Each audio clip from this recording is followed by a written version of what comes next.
우리가 우리의 삶을 드리는 이유, 모든 찬양받기 합당하신 하나님께서 우리의 삶을 원하시기 때문인 줄 믿습니다. 이 시간 모든 영광과 존귀를 주님 앞에 올려드리십시다. 우리 보좌 앞에 모였네. 함께 주를 찬양하며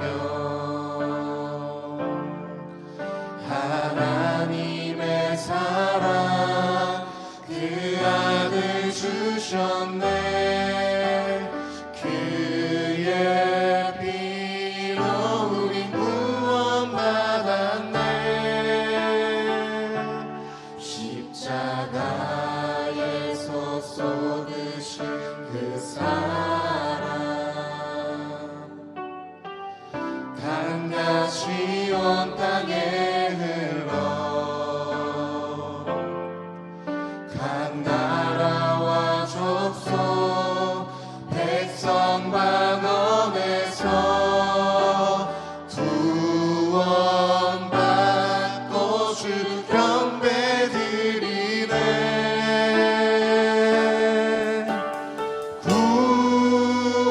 구원하심이 보좌에 앉으신 우리 하나님과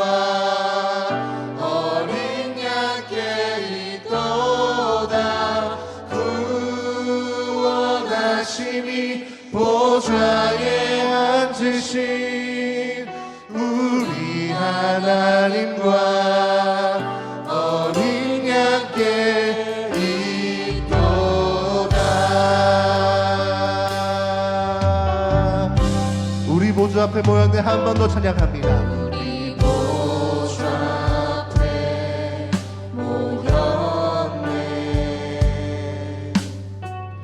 함께 주를 찬양하며 하나님의 사랑 그 아들 주셨네. 그의 피로 우린 구원받았네. 십자가에서 쏟으신 그 사랑 강같이 온 땅에 흘러 각 나라와 족속 백성 만원 구원받고 주 경배 드리네. 구원받고 주 경배 드리네.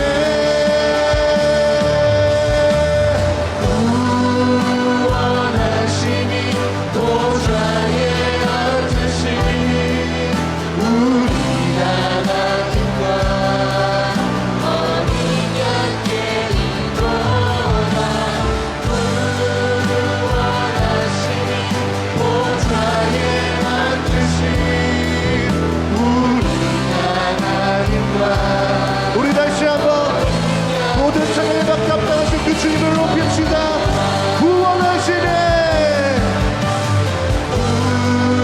구원하심이 보좌에 앉으신 우리 하나님과 어린 양께 있도다. 구원하심이 보좌에 앉으신 우리 하나님과 선포하겠습니다. 영원 영원히 영원 영원히 영원 영원히 영원 영원히 주님께 모든 영광이 영원 영원히 모든 존귀가 영원 영원히 모든 찬양이 우리 이 시간 우리 목소리를 높여 함께 찬양합시다. 사무엘 선지자가 베들레헴 작은 산골 마을 이새의 집을 하나님 명령을 받고 갔습니다. 이새도 누구도 사무엘 선지자가 거기 가는 이유를 몰랐지요. 하나님과 사무엘만 알고 있었습니다. 엘리압 이새의 장자를 보자 사무엘 선지자가 마음이 뛰었던 것 같아요. 그런데 하나님께서 바로 말씀하시기를 그 용모와 신장을 보지 말라. 사람은 외모를 보거니와 나 여호와는 중심을 보느니라. 이 말씀을 주시는 거예요. 둘째 아비나답, 셋째 삼마, 7명의 아들이 지나가는데 하나님이 감동을 주시질 않아요. 그래서 우리가 아는 대로 사무엘 선지자가 이새에게 아들이 다냐고 그랬더니 막내 8째가 남아있는데 양떼를 지키고 있다고, 사람을 보내 데려오라고 그랬더니 하나님께서 사무엘의 마음을 감동시키는 거예요. 이렇게 다윗이 기름을 받게 되는 과정이었지요. 그럼 여기서 우리는 생각하게 됩니다. 묻게 됩니다. 도대체 다윗의 무엇을 보시고 하나님이 기름을 부으라고 하셨는가? 다윗의 형 7명하고 뭐건 차이가 있었길래? 성경은 거기에 대해서 기록해 주질 않습니다. 그런데 우리가 성경을 읽어가며 분명하게 분별하고 미루어 짐작할 수 있는 것이 있어요. 그게 다윗이 골리앗과 싸우러 나갈 때 사울 왕이 너무나 염려를 하니까 오히려 다윗이 사울 왕을 위로하는 거예요. 제가 아버지 양떼를 지킬 때 사자와 곰이 와서 어린 양들을 움켜가면 제가 달려들어서 어린 양을 구해냈습니다. 사자와 곰에게서 나를 지켜주시고 구해주신 하나님이 이 하나님을 모욕하는 골리앗의 칼에서도 저를 구원해 주실 것입니다. 아마도 아버지 이새도 7명의 형들도 다윗이 양떼를 아무도 보지 않는 들판에서 어떻게 지켰는지를 보지 못했고 알지 못했을 것 같아요. 누구만 보신 거예요? 하나님은 보고 계셨던 거예요. 아무도 보지 않는 들판에서 생명을 걸고 어린 양들을 돌보고 살려내는 그 다윗을 하나님만은 보고 계셨던 거예요. 우리로 생각할 수 있게 되는 거예요. 다윗이 그저 어느 날 그렇게 한 게 아니라는 거예요. 다윗은 아무도 보지 않는 들판에서 매일 매순간 맡은 책임에 대해서 진실하고 성실한 그 모습을 가지고 양떼들을 지킨 거예요. 그것이 쌓여진 거예요. 그걸 하나님이 보시는 거예요. 여러분과 저도 다 마찬가지예요. 하나님이 여러분과 저를 알고 계시고 여러분과 저를 보고 계시는 거예요. 다윗이 이렇게 시작이 되었던 거예요. 다윗이 골리앗과의 싸움에 이겼을 때보다 더 깊은 용기는 이때 나타납니다. 그 말을 듣고 다윗이 하나님 앞에 엎드리지요. 내가 여호와께 범죄하였나이다. 그리고는 과정 하나님의 은혜를 회복하게 되는 거예요. 한 젊은 수도자가 수도원에서 10년 동안 열심히 기도하고 말씀 묵상을 했는데 자기를 돌아보니 별 변화가 없는 것 같아 좌절감이 드는 거예요. 그래서 원장님을 찾아가 상담을 합니다. 원장님, 10년간 아무리 애써도 깨달음이 없으니 저는 구제불능 아닐까요? 저는 구제불능 아닐까요? 그러자 원장님이 대답해 줍니다. 자네 아는가? 자신이 구제불능이라는 걸 하나님 앞에 아는 것보다 더 큰 깨달음은 없다네. 자신이 구제불능이라는 거, 하나님 앞에 그걸 깨닫는 것보다 더 큰 깨달음은 없는 거네. 자네 아는가? 자기의 잘못을 알고 인정할 줄 아는 자는 죽은 자를 살리는 자보다 더 위대하다는 것을. 다윗이 왜 하나님 마음에 합한 자라는 그런 인정과 칭찬을 받았는지, 골리앗을 이겼던 용기보다 자신의 죄악 앞에 내가 여호와께 범죄하였나이다, 그것을 인정하고 우리가 알듯 철저한 통회 자복을 하잖아요. 그리고 하나님 앞에 올려드렸던 시편 51편, 하나님이여 내 속에 정한 마음, 깨끗한 마음 지어주시고 내 안에 정직한 영을 새롭게 하소서, 이 기도였던 겁니다. 여러분, 세탁소 옷걸이 비유 좀 아십니까? 제가 미국에 가서 공부하며 목회할 때 우리 성도님들 중에 세탁소를 운영하시는 분이 몇 가정이 계셨어요. 그래서 이제 세탁소의 내용들을 좀 들었는데, 그래서 저는 이 세탁소 옷걸이의 비유가 참 깊이 남아 있어요. 세탁을 해서 이제 손님에게 그걸 돌려주기 위해 이제 잘 정돈해서 걸어 놓습니다. 근데 이게 뭐냐면, 옷걸이가, 이 먼저 들어온 고참 옷걸이가 새로 된 신참 옷걸이한테 이러더라는 거예요. 너는 그저 옷걸이일 뿐이라는 것을 잊지 마라. 심각하게 얘기하니까 신참 옷걸이가 당연한 것 아니에요? 왜 그렇게 심각하게 얘기를 하십니까? 고참 옷걸이가 얘기를 해주는 거예요. 내가 보니까 그 옷걸이에 사성장군의 옷이 걸리니까 옷걸이 지가 사성장군인 줄 알더라. 밍크 코트가 걸리니까 지가 밍크인 줄 알아. 하나님이 다윗에게 왕의 옷을 입혀주셨어요. 그런데 다윗은 어느 순간도 하나님이 왕이시지, 하나님만이 진정한 왕이시지, 그래서 하나님께 모든 일을 묻고 또 기도드리고 그렇게 행하였던 거예요.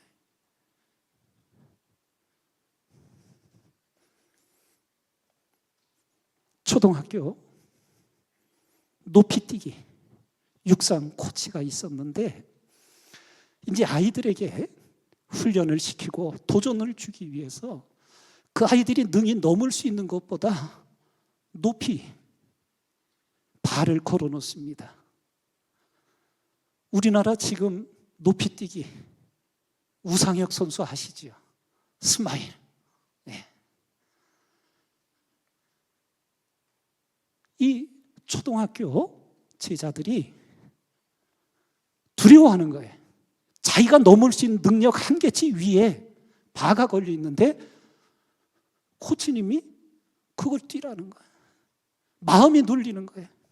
10번을 뛰는데 10번 다 걸려. 그냥 지켜보는 거예요. 그리고 이제 제자들을 모아서 이렇게 얘기를 합니다. 마음부터 넘겨라. 그러면 넘어가게 될 것이다. 우리는 성경을 읽고 신앙의 길을 걸어가면서 이건 너무 높지 않나? 이건 불가능한 것 아닌가? 그런데 하나님의 사람들은 하나님의 훈련 속에서 마음을 먼저 넘어서는 법을 배웠던 거예요. 이거 안 돼, 어려워, 힘들어, 이런 게 아니에요. 하나님이 함께 하시면 할 수 있습니다. 이 믿음을 하나님 앞에 드렸던 거예요. 말씀을 이제 정리하고자 합니다. 이가그니 그에게 기름을 부으라. 그랬더니 다윗에게 이런 일이 일어나요.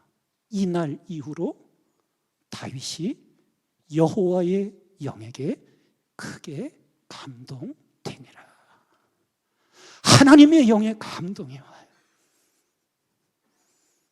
사울이 사무엘 선지자를 통해 이스라엘의 초대왕으로 기름 부을 때 예언을 했지요. 하나님의 영이 임하여서. 그런데 사울왕은 실패해요. 다윗도 과정에 부침이 있었지만 결국은 하나님의 마음에 합한 자가 돼요. 이 차이가 무엇입니까? 성경은 우리에게 묻지요. 성령으로 시작하였다가 육체로 마치려느냐. 사도 바울은 로마서를 통해 영에 속한 사람과 육에 속한 사람을 명확히 깨우쳐 주어요. 니고데모가 한밤중에 예수님을 찾아와 예수님이 행하시는 일을 찬양할 때 그 거듭남의 진리, 한마디로 쉽게 얘기하면 니고데모, 너 이스라엘의 공회원이야. 이스라엘의 선생이야. 바리새인이지만 너 구원받지 못했어. 너 성령으로 거듭나야 돼. 이 말씀을 가르쳐 주었던 거예요.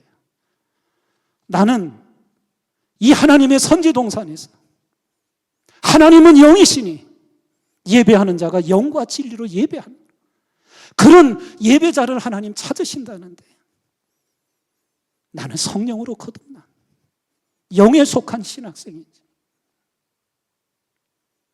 깊이 하나님 앞에 살펴보셔야 합니다.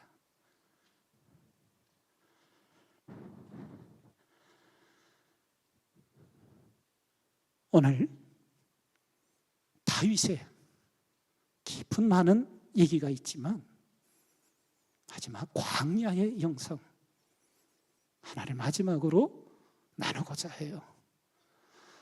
다윗이 골리앗을 물리치고 일약 한순간에 나라의 영웅이 됐잖아요.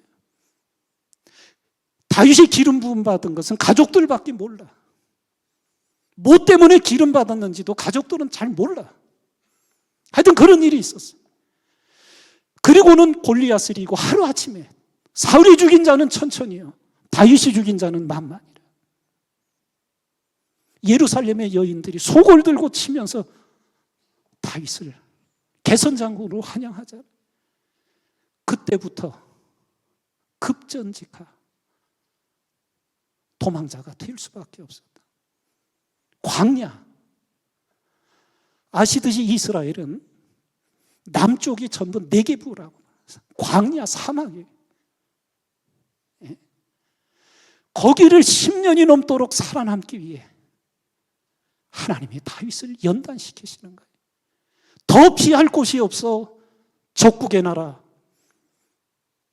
블레셋에 망명을 했는데 왕은 받아주려고 했는데 신하들이 골리앗 죽인 자 아니냐고. 그래서 거기서 살아남기 위해 아카데미 최고 나무 주연상에 빛나는 미친 연기, 침을 질질 흘리며 다 속아 넘어가는, 그렇게 연단을 받은 다윗. 그 광야의 연단을 통해 다윗은 정말 하나님의 마음에 합한 자, 아무도 보지 않는 곳에서 하나님을 느끼고 대면하며 그 일평생 하나님을 내 앞에 모시며, 그게 다윗의 생명이었습니다. 이제 여러분들이 여기서 선지동산에서 배우고 목회 현장으로, 선교 현장으로 나가게 될 거예요. 그때 하나님은 여러분들을 아마도 광야로 이끄실 겁니다. 그 다음을 준비시키기 위하여. 그때 광야를 지나며라는 찬양의 가사를 기억하셨으면 좋겠어요. 이제 다윗은 10여 년의 광야를 통과했고, 우리가 아는 대로 모세는 40년 광야를 지내야 했지요. 모세, 마지막 가나안 땅을 앞두고 하나님께 마지막 소원의 기도 드리지요. 저로 건너가게 하소서. 가나안 땅 밟게 해달라. 근데 우리가 알듯이 하나님 매몰차게 2번 다시 나한테 기도하지 마라. 너는 건너가지 못한다. 그리고 거기서 너는 호르산에 올라가. 멀리 바라만 봐라. 그리고 하나님 데려가시잖아요. 성경은 거기까지 기록을 해요. 근데 제가 미국에 있는 동안 미국의 한 목사님이 신앙적인 어떤 감동과 상상력 속에 그 다음을 이렇게 이야기했는데 제 마음속에 꼭 박혀 있어요. 그 거절당한 그 자리, 거기서 모세가 일어나지를 않더라는 거예요. 성경에 없는 얘기야. 상상 속에 하나님이 모세에게 왜 엎드려 있느냐? 감사해서입니다. 뭐가 감사해? 너의 마지막 소원 기도도 내가 안 들어줬는데. 아닙니다, 하나님. 감사해서입니다. 그러자 하나님이 다시 물으시는 거예요. 섭섭하냐? 아닙니다. 억울하냐? 아닙니다. 괴로우냐? 아닙니다. 너 언제까지 엎드려 있을래? 그러자 모세가 이렇게 상상 속에 얘기를 했다는 거예요. 하나님이 함께해 주신 지난 40년 광야, 거기가 제게는 가나안이었습니다. 하나님이 함께해 주신 그곳이 어디든 제게는 가나안이었습니다. 다윗도 성전 건축에 뜨거운 열망이 있었지만 전쟁에서 피를 많이 흘렸다. 하나님 거절하시죠. 그러나 다윗은 죽기 전에 아들 솔로몬 때에 하나님의 거룩한 성전을 지켜 모든 준비를 다 해주죠. 하나님이 찾으시는 자, 하나님의 마음을 시원케 해드리는 자, 바로 여러분과 제가 돼야 될 줄 믿습니다.